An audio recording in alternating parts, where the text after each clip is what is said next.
ऐसा लग रहा था कि नरेश मीणा कल निकल जाएंगे, कल अटक गए। माहौल अच्छा था कोर्ट का, लगा आज निकल जाएंगे, निकल गए थे, अंदर रह गए। निकलना तो खैर वैसे भी नहीं था, मगर जमानत मिल जाती तो अच्छा होता, पर एक रुका हुआ फैसला आगे बढ़ ही नहीं पा रहा है।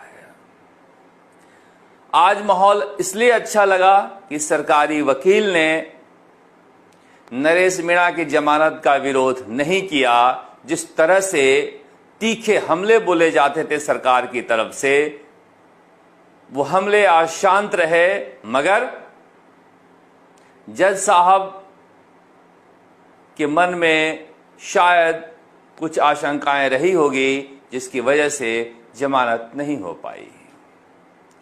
चार्ज फ्रेम करने वाले की तरफ से भी बहस हुई 307 को लेकर।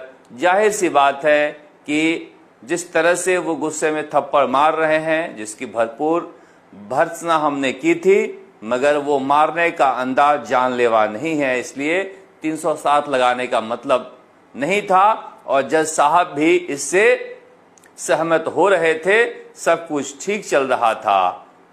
बेल अलाउ भी कर दिया, मगर महज 11 सेकेंड के बाद पता नहीं क्या हुआ कि नरेश मीणा की तरफ से वकील ने सबमिशन सबमिट किया और उन्होंने डिसमिस कह दिया। खुशी इतनी जल्दी काफूर हो गई कि कोई समझ ही नहीं पाया। आज ऐसा माहौल ही नहीं था सरकार के तरफ से कि बिल को डिसमिस कर दिया जाए, मगर हो गया। डिसमिस हो गया तो फिर कोई लौट कर आया नहीं।